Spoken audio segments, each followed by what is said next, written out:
Facebook. And we're live on YouTube. So hello, everyone. Welcome to, I think this is our 13th Monday caregiver check-in. It does seem like a lot. It doesn't seem like we've been doing it.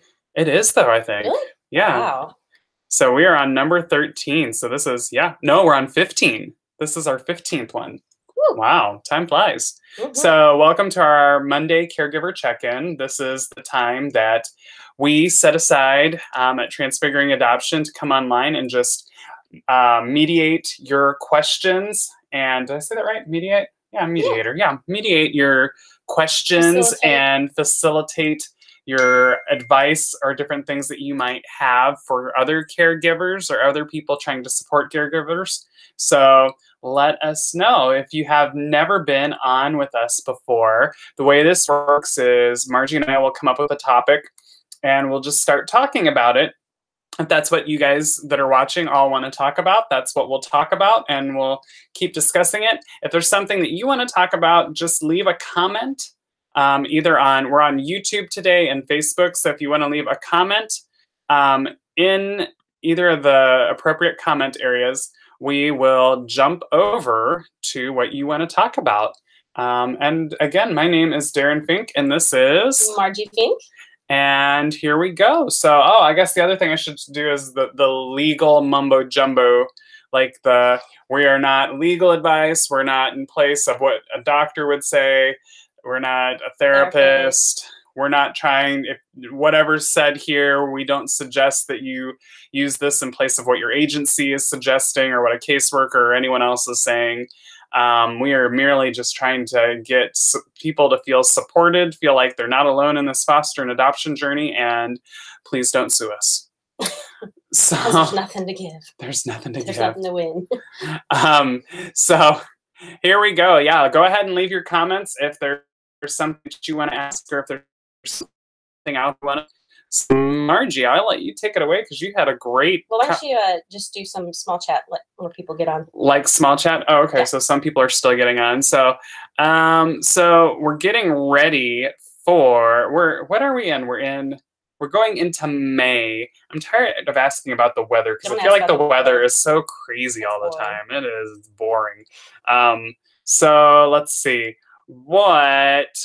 Okay. So what? I got an idea.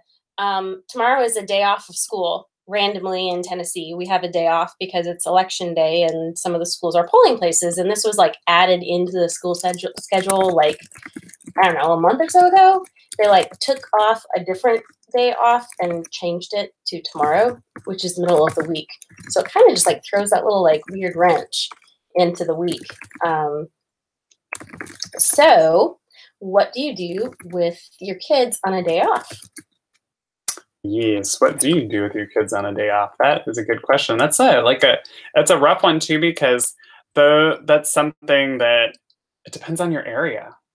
Because I know for us, like being in Knoxville, Tennessee, we're not a huge city, but we've got a lot to do, and we've got Gatlinburg and Pigeon Forge, Tennessee, which are huge tourist areas right next to us. So not only is there a lot to do because Knoxville's a city, but we can hop on over to Pigeon Forge or Gatlinburg.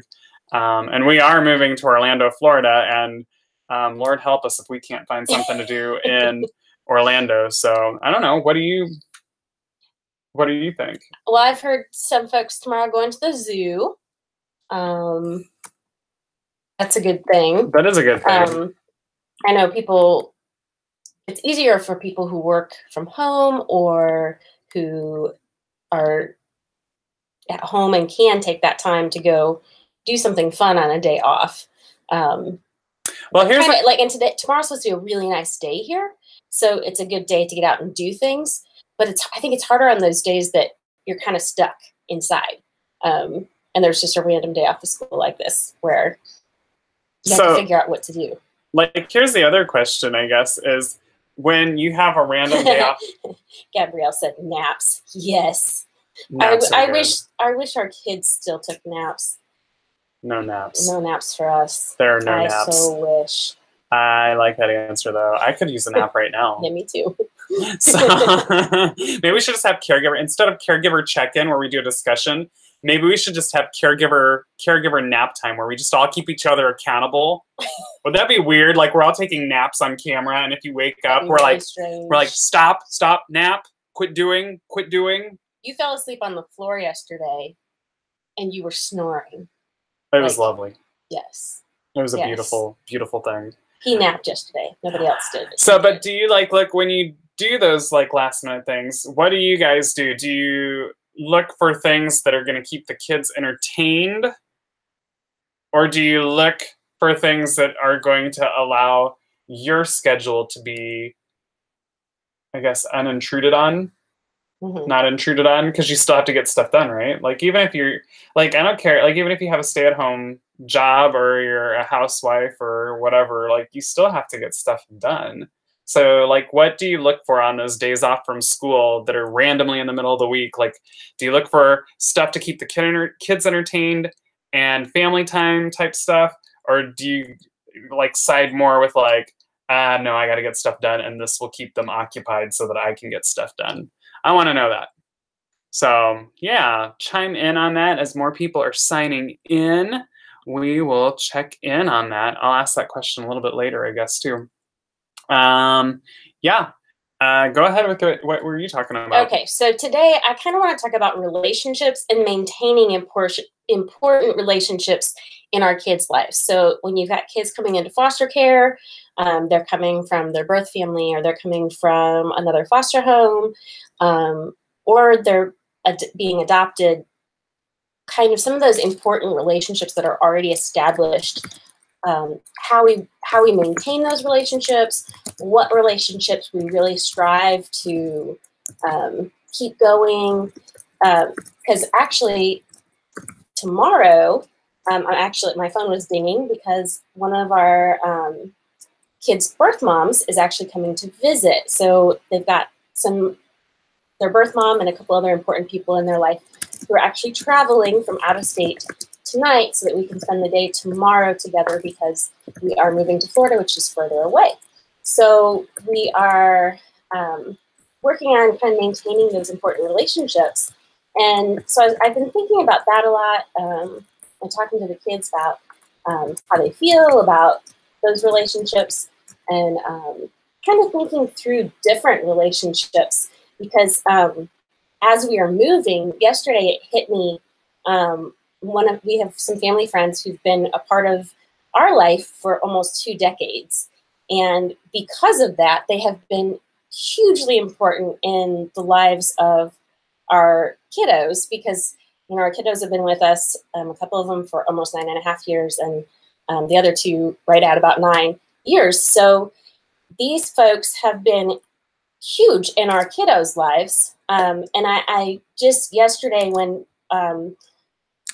one of our friends was kind of tearing up about us leaving, I thought, wow, our kids, aside from about 6 months when our friends moved from Illinois to Tennessee, and we were still in Illinois before Darren lost his job, and then we ended up in Tennessee as well, there was only about 6 months of our kids' lives with us that these family friends were not actively in a week, at least a weekly part of their life, right. I'd say. And one of them was saying, yeah, we were the only one, like the first ones that actually watched the kids overnight. And really, I said, you're probably really the only ones, aside from, our family members, that actually watched our kids overnight at any point. And especially our youngest, really, it was one of those relationships that when they came into our home, our one family friend, Phil, like Dalton just really hooked onto him, latched on. They had this instant bond. And Dalton would call him Captain Phil, because Dalton was way into Captain America. And he just saw Phil as kind of like a hero, even as he was 2 years old, and he just called him Captain Phil. And I realized yesterday, when Ever was kind of tearing up, that his Captain Phil is not going to be in his life all the time now.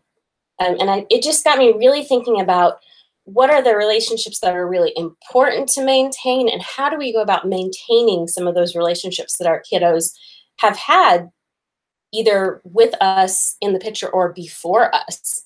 Because we've got kids with birth siblings that are adopted into other families, things like that. So it's really been important to maintain some of those relationships. So that's kind of what I was thinking about talking about. I mean, if someone has something else important to talk about, but that's kind of where. So what do you think social media has done for this whole thing? Like, social media has to help it, right? Like, does anyone use social media to keep in contact with like important relations, like birth siblings or birth parents or different things like that? Like, how do you keep in touch with birth family and different things? Yeah. Like, or I'm even assuming just like former foster families or teachers or mentors or somebody that was really important in our kid's life. Gabrielle, okay, so going back to our original question where we were talking about like so we'll go back to the relationship thing, but our original question is when your kids are off from school, do you look for something where you can keep working and keep your daily schedule, or do you look for family time or different things like that?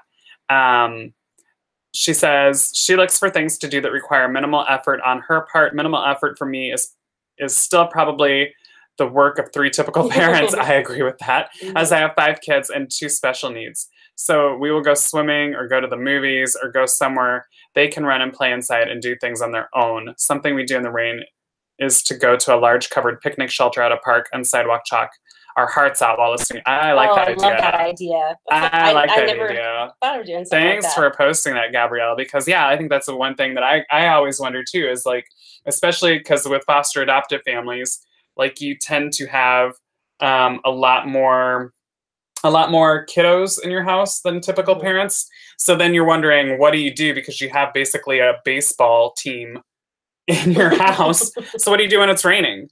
So yes, I like that idea of going to a park and going in the shelter and doing different things. Very, very cool.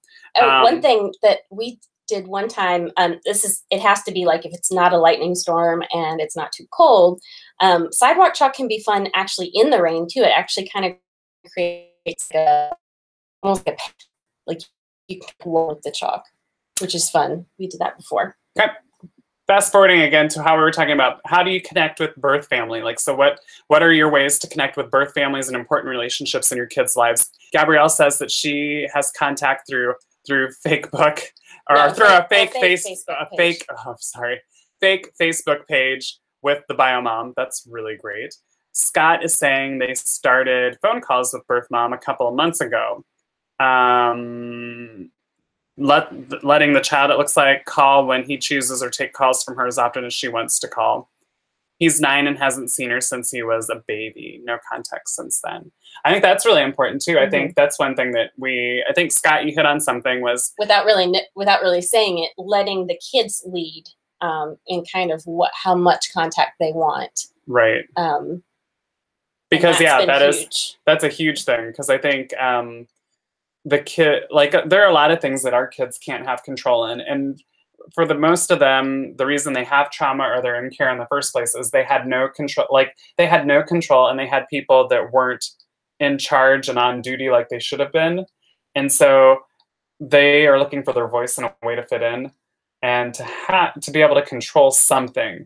And I think for them, especially when potentially the birth home might be where some of the trauma came from, like, that's important to give them control on, do I want to revisit those, like, do I want to revisit that? Like, I think that's really good. And you know, he's saying that his son is 9.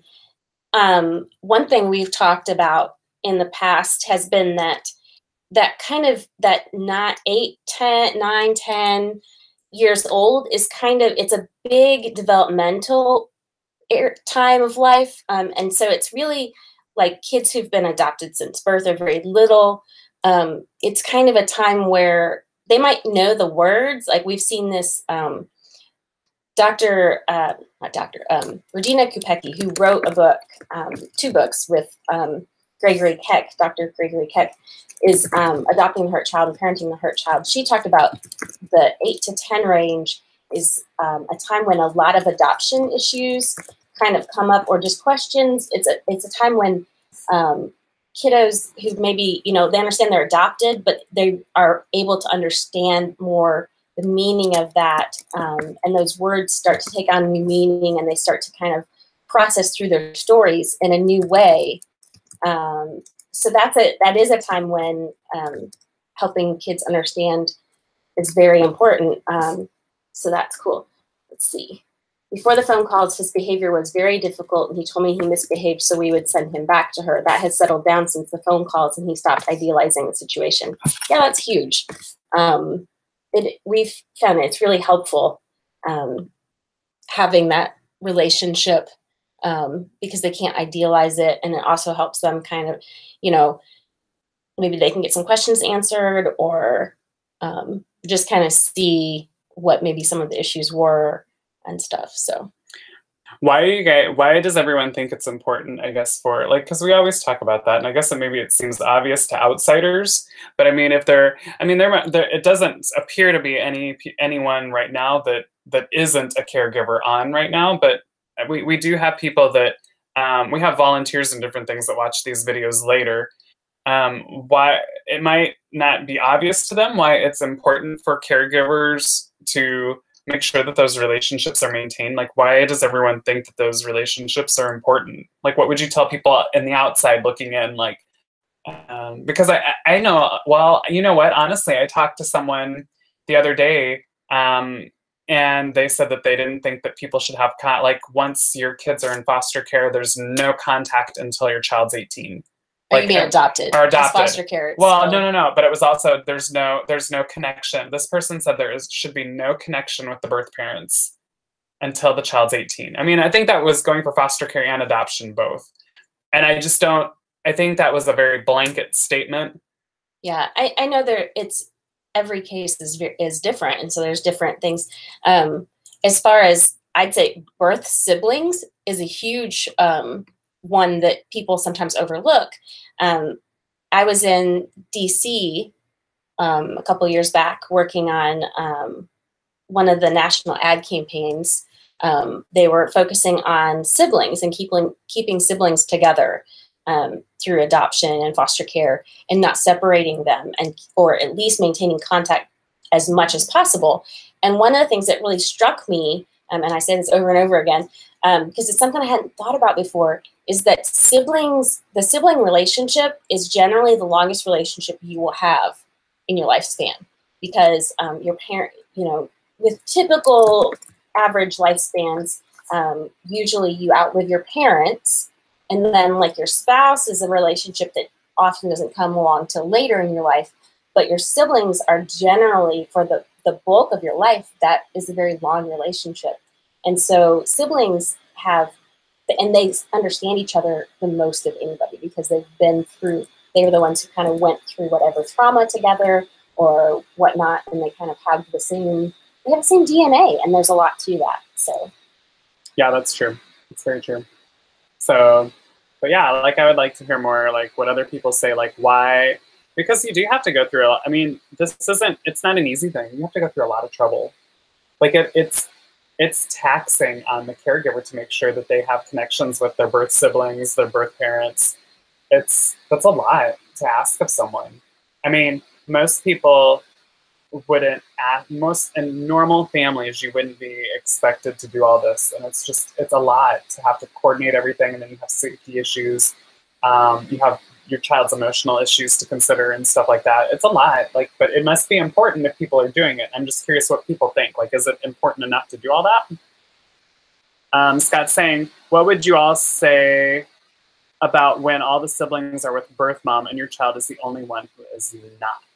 This has been hard for my son. That is a really tough situation.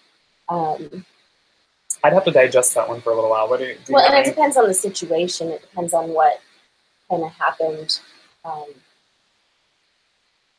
I would say, because oftentimes what happened, if the child was the oldest child and there's birth siblings, sometimes it was just the first child, the parents weren't really ready yet, and then they kind of were able to get it together later, or sometimes vice versa. I've asked so Scott was saying, Scott had the original question of, what would you say when all the siblings are with birth mom and your child is the only one who is not? In his experience, he's asked the birth mom to focus on just her and my son and not put siblings on the phone until they spend time bonding. Not sure what the right answer is. Yeah, probably in that situation, yeah. I mean, it makes sense because addiction, yeah, gotcha. One was reunited, one was always with mom, son is in the middle, gotcha. Yeah. I just kind of got tongue-tied, but I think it is important, like since your son is not at home, I would say my opinion is that it's very important when that mom can have time with him, that it's important to get that one-on-one time, because I would say that he's probably not love deprived, because you're caring for him, but there's a different, I think, kind of care. With adoption and foster care and stuff, there's a lot of issues with rejection, abandonment, that kind of thing. And when you've got other siblings still in the home with mom, that can kind of amplify some of those issues as far as feeling abandoned or rejected. Because why did she do it for them and not for me? Why did she, and different situations are different. If a birth mom placed one child for adoption and not others, or signed over rights for one and not others, or was able to get it together, quote, for others, that really does make it complicated for sure.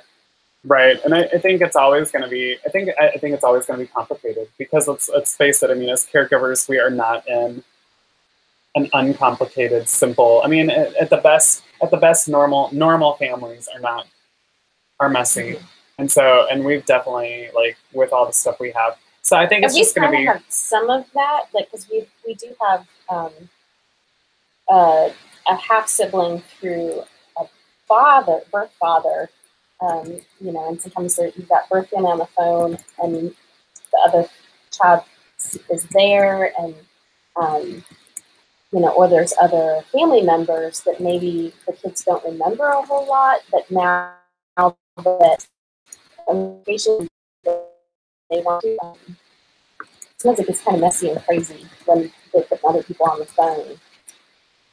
Yeah.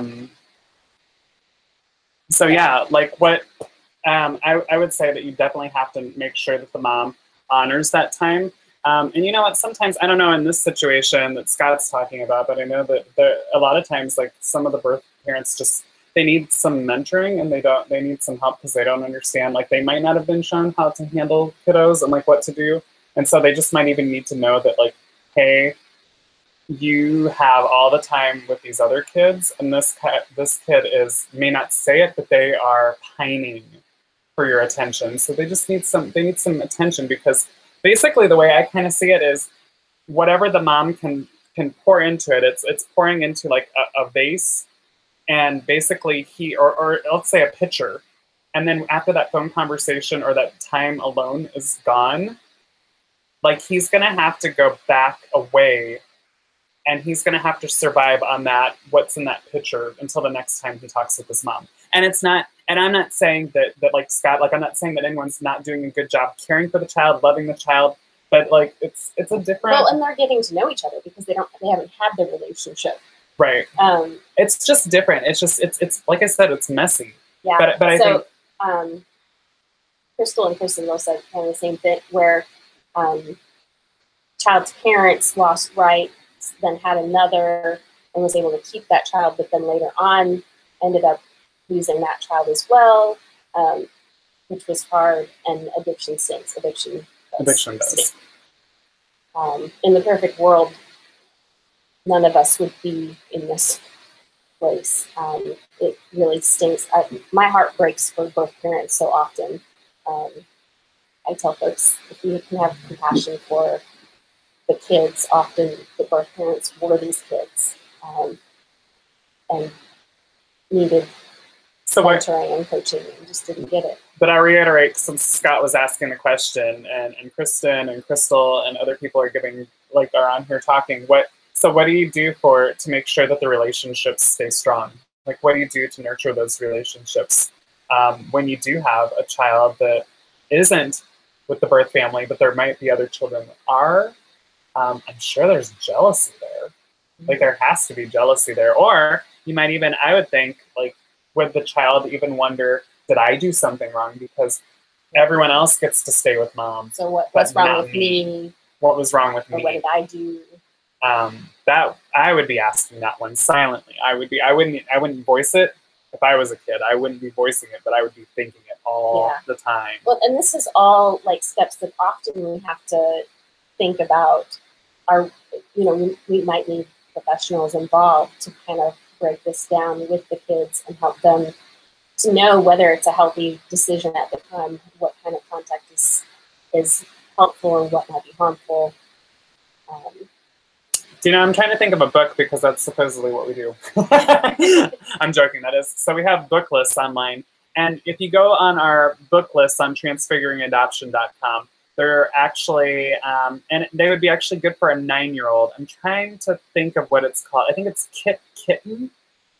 Let me try to look that up. But it's the reason I'm thinking about it is it's really good because it takes you through, and Kit has to observe what the feelings that he has.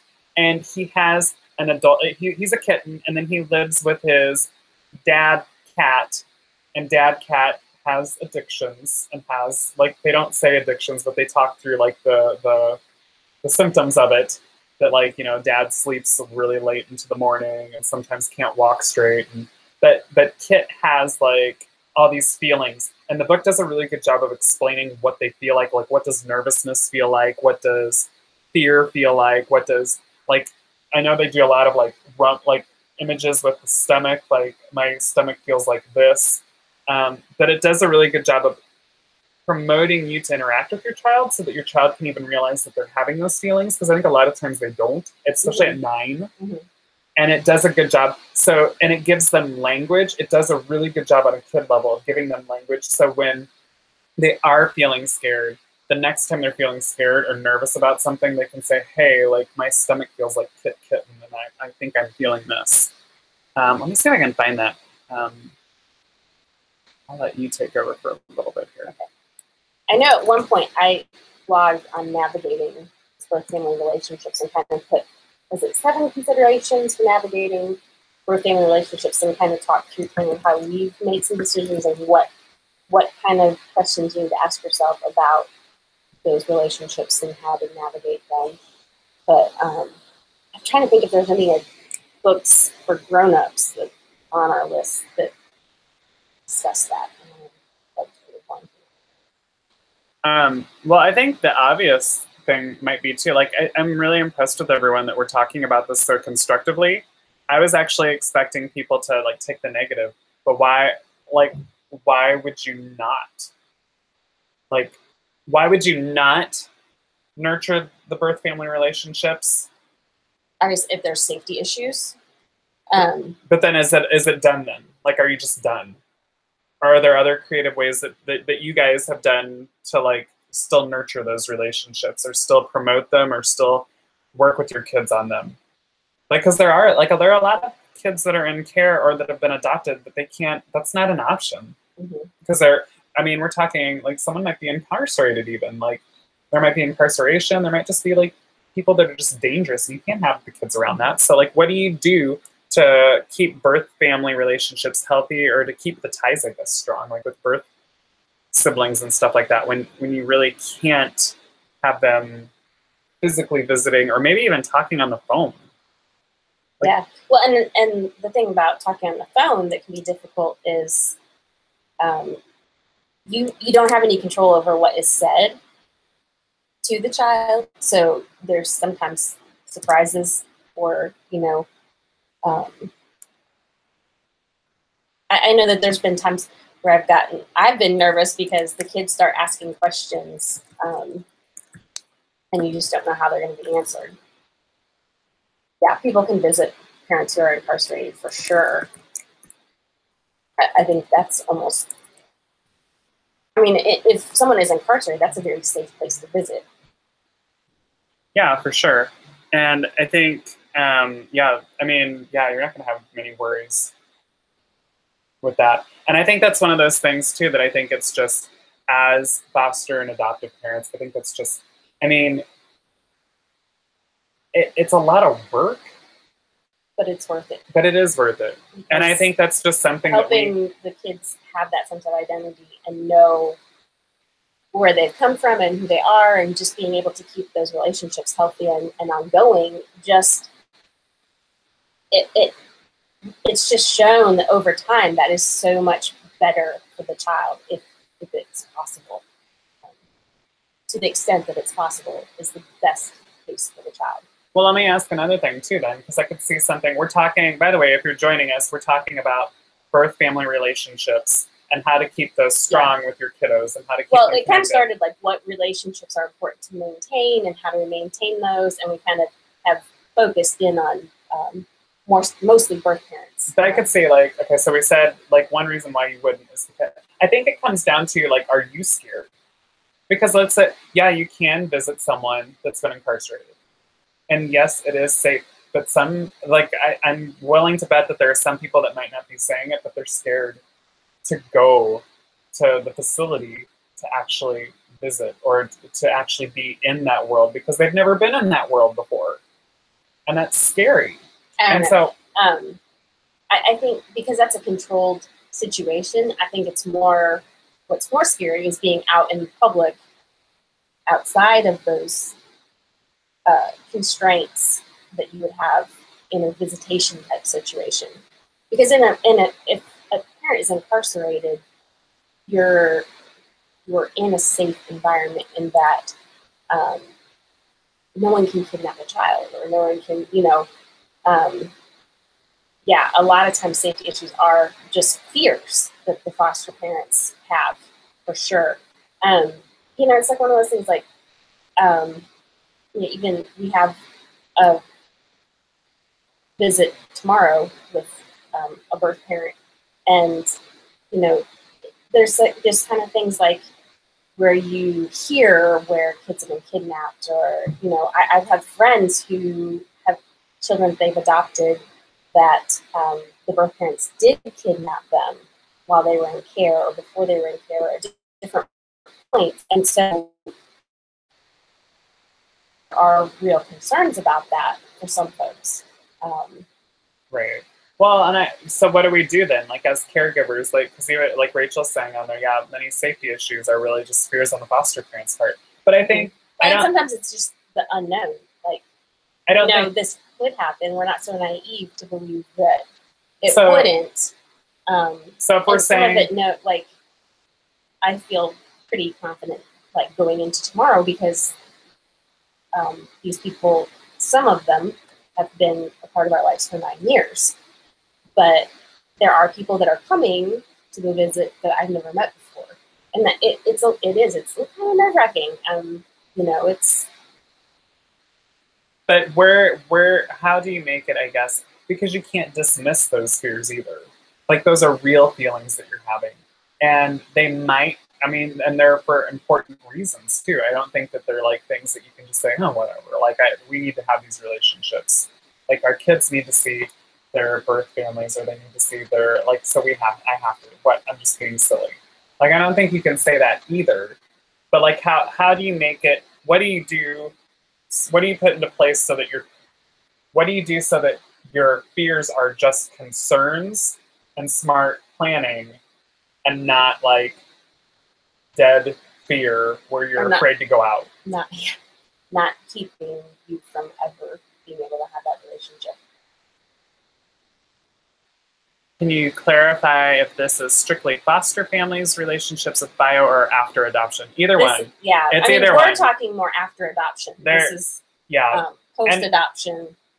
Yeah, that's her. But, like, in general, for the discussion, we're talking anything. Yeah, because during foster, while a child's in foster care, those visits have to be happening, and it's vital to maintain that relationship. It has to be. That's part of the reunification process. If you're not encouraging those relationships and keeping the bond strong, then reunification is going to be crazy, because if you're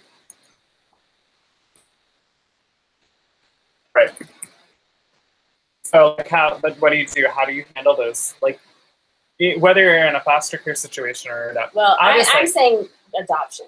This is like talking adoption. Okay, but I'm throwing it out to everyone because not everyone has adopted that's watching. But like how do you deal with it whether you're fostering or adopting, how do you handle those fears that you have with meeting up with birth family or anyone else? Like how do you handle, because it's an important thing and we're saying that you need to continue like the relationships, how do you deal with those fears? Let's see. So Rachel says, building up the relationship between the adults. When the foster adoptive parents invest in genuine relationships with birth foster parents, families, many of those fears dissipate. Mm-hmm. Yes, I will say that is true. Like I mean, I love our kids' birth moms and consider them.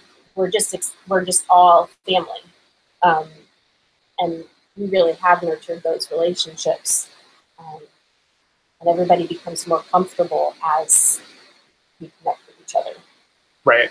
So yeah, like I think I will say that's true, and I think that's because we're addressing the fears, and I think so. One thing about Margie and I, as we've fostered and adopted, that we've had adoptive relationships with parents along the way while we fostered also. And one thing that caseworkers will tell us is that they almost tell us we're too honest. But I feel like we're not mean and we're not anything else, but we do it, like let people know that we're nervous about stuff or that scared of it. Because I think if you don't tell people about it, they don't know and they can't address it. So yeah, I think that's a huge thing, is just being able to address the fear and like say, this is what I'm scared of. But I think, Dusty, I think you're right. We had a story. We actually had an unplanned meeting with birth family, and it was so funny because we kind of bumped into the entire extended family out in public, and it wasn't planned, and nobody knew. Like there had been no contact because we didn't know how to contact them. And we ran into them, and I go into this in my blog about navigating birth family relationships, I think. But the family actually said, "We're not going to try. We just are so glad to know where they're at." And we started talking and stuff. And we're like, "We're not going to do anything. We're not going to try and make them. We just, we hang out." And we just had the most. It was like the most amazing day. Like I count as one of the most amazing days in life. Was kind of what evolved from that, and the beautiful relationship that has relationships with multiple people that have happened because of that. But I know like a lot of adoptive parents that I talk to, foster and adoptive, I guess, they talk about those fears of like what happens if you bump into birth family out in public. And yeah. I think, so what do you do? Like here, I'm going to change topic a little bit, you guys. So, Crystal's wondering, we are currently in Tennessee for like another week until we move to Florida. So, so Dusty's in Kentucky. Yeah, we are. Yeah, what state? We're from Illinois. We've lived in Tennessee the last 5.5 years, and we are closing on a house in Florida on Friday. So, we are in process of becoming Floridians. Yeah, I would love to know where everyone's from. Like, if you get a chance. If you get a chance, leave your state on here. I'd love to know where everyone's from. I know we got Michigan in here. Yeah, like, so what do you do? Here's the other thing, kind of changing topic real quick, and this will be the last probably, unless you guys come up with a question or something, and we'll do that. What does Walker, Michigan? Yes. So we got a couple Michiganites in here. What do you do with the kiddos after they've had, because a lot of our kiddos have mixed emotions about seeing their birth family. And then afterwards, it's really rough. Like, because they're trying to figure out those emotions and they don't know how to process those emotions. So what do you do after that? Oh, we got another Kentuckian. Ooh, Shelby, yay! Yeah, so what do you guys do after, like? I think it's really important to process and not just go on and one thing that has been, I think, really helpful for us is just talking and letting the kids know it's normal to have conflicting emotions, and kind of just breaking down what those different emotions are, and that it's okay to have those different emotions, and talking through it. Life books, yes, can come in, play therapy, and try to ask what the kids need. Play therapy is huge, and that's one thing that I'm really, well, I mean, both of us are really into it, like big on play therapy, but if you haven't gone on our website at transfiguringadoption.com, I'm actually, it's been a 2-year process and I'm still working on it, but we have play therapy or playful engagement activities called Magical Creatures Around Your Home. You can definitely go check those out. There's some fun play activities on there to do with your kids. But I would say playful engagement after that. And I wouldn't even say processing. I would say the number one thing I would do it depends on their age. I would say just give them space for the first day and make sure the family has like an easy night, and then process the next day. Cognitive behavioral therapy. Yeah. And every kid is so different. I mean, I've seen so many people say like EMDR has been phenomenal in the lives of some of their kiddos. And we've had one experience with EMDR that was a complete flop. It's something we probably want to revisit at some point, but we've not seen it work with our kiddos. But so many people have. So it's so different for different kids.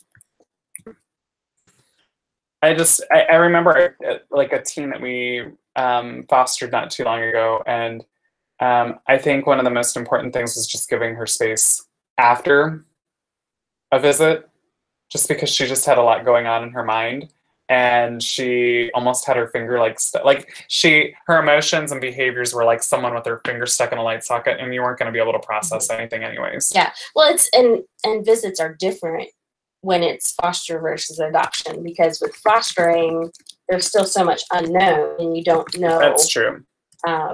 What's necessarily going to happen, whereas with adoption, kiddos kind of know this is where we're at.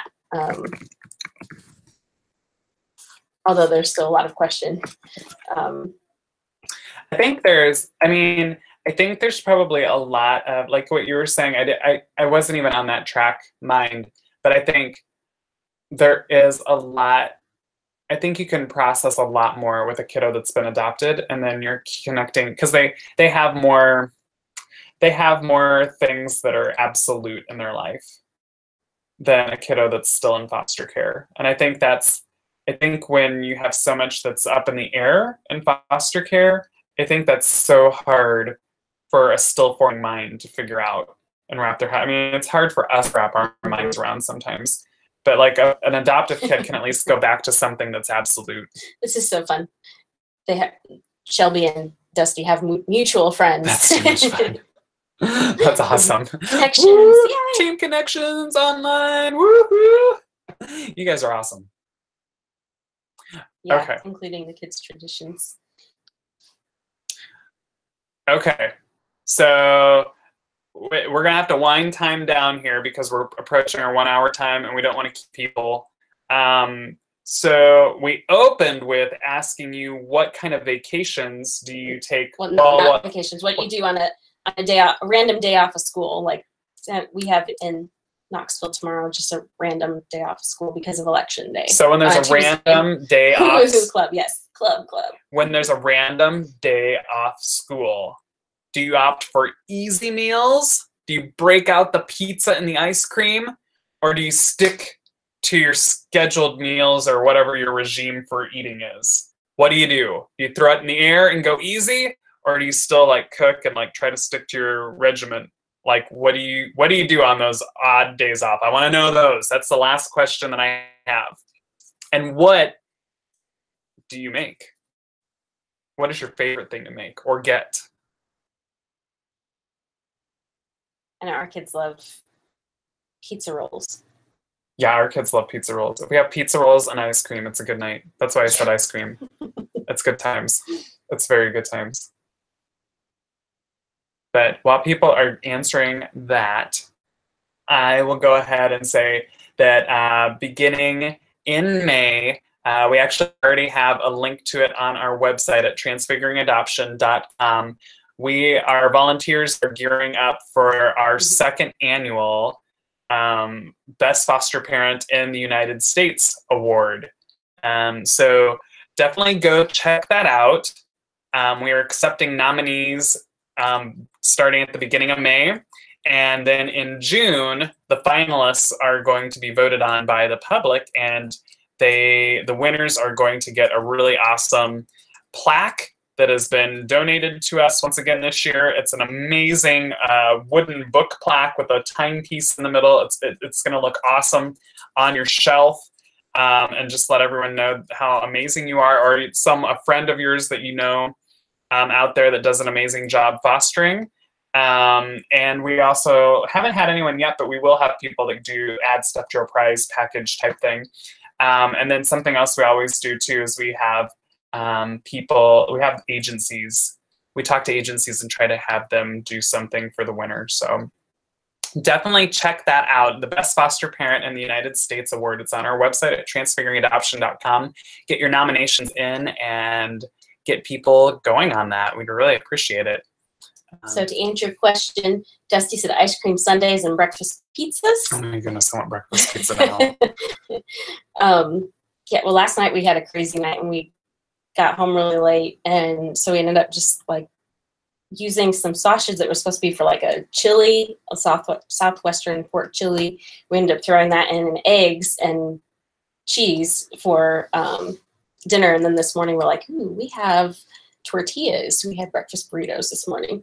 And Crystal says we play hard on days off. Breakfast and lunch are on their own, and then dinner is a nice dinner together, like the weekends. I like that other people do that too. Her hub works. That's Hubs works for Kellogg's.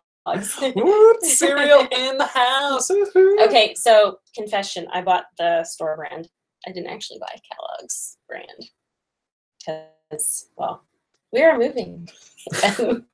The money is, well, I anticipate that because we're doing a big birth family visit tomorrow, and then we're going to be doing a bunch of craziness, then we've got graduations and stuff. This is going to be kind of a crazy month as far as, like, we don't hardly ever eat out, but this month is crazy. I like the, Crystal, that you say that the kids are on their own for breakfast and lunch, because we do that all the time, like, where we're just like, okay, the kids will even come in and be like, she's crying. The kids will come in and be like, so what, are we on our own today? And we're like, yep, you're on your own. And usually but see, it's funny because she says like the weekends dinner is nice. And we kind of do the opposite, I think, because like a lot of times during the week, we kind of have the planned, the structured, we've got dinners. And then like Sunday tends to be our day where we just kind of go, yeah, seriously, right?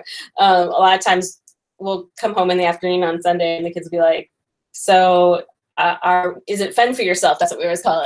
Fun for yourself. And we're like, yes, it's fun for yourself. Or like Sunday night, sometimes it's like popcorn and like cheese dip or something. So, well, we're going to wrap it up here, you guys. We're approaching the end of the time. Please tell your friends about this time. The more people that we have here and the more that you share it with other people, the more fun that we're going to have. And we have volunteers throughout the states that are gearing up to help support caregivers that are checking in to here through their agencies. So please keep this going. Caregiver check-in is every Monday at 5 p.m. Eastern Standard Time. Margie and I will be moving down to Florida this week, so we will be trying to do our best to make it into the caregiver check-in next week. At least one of us will be in. So we're going to see how we can, I'm going to see how we can split screen it, because you can split screen it in both. We'll have to do that because, so next week, so we are moving into our Florida house this weekend, and then Darren and the kids are coming back to finish out the school year, and then we're going to be doing some flip-flopping because I'll be in Florida looking for a job, and then I'll come back to do graduations, and then Darren's got an event in Florida while I try and finish out the year with the kids, and everything's kind of up in the air. Like, we don't know what state we're going to be in for the next 3 weeks. But we'll definitely have caregiver check-in next week. Thank you so much for joining. Thank you for being a foster or adoptive parent. You're doing more good than you could ever know. Please take that to heart and not just some stranger just telling you that. Believe me, we know, we've been there, we are there.